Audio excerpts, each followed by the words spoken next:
So I see a lot of discussions online of whether it's better to reduce the purchase price or have the seller pay closing cost and to buy down the interest rate. Let's take a look at real numbers and you can see the difference. Okay, so here we are with a purchase price of $350,000 and we're going to look at a 95% conventional loan, which means 5% down. You can see if you reduce the purchase price to 343, which is 2% of the purchase price, you're going to have a loan amount of 325 with a rate of 6 3/8. Now, your rate's going to obviously vary, but at the time that I recorded this, this was the basic no point rate that was out there.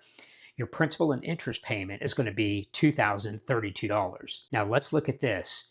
Instead of going in at a lower purchase price, you keep the purchase price the same. You get a loan amount of 332. Now, if you didn't buy down the interest rate at 6 3/8, your payment's obviously going to be more at $2,074. But if you get the seller to pay 2 points, which is the difference in reducing this purchase price, then you have a principal and interest payment of $1,967.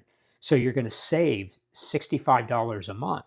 Not only that, but then you're not looking at refinancing in the near future and spending more money on closing costs. But here's the real deal too. Let's say you max out your seller concessions, and on a 95% conventional loan, that's 3% of the purchase price. You can see that your principal and interest payment again is going to be $2,012 just with reducing the purchase price.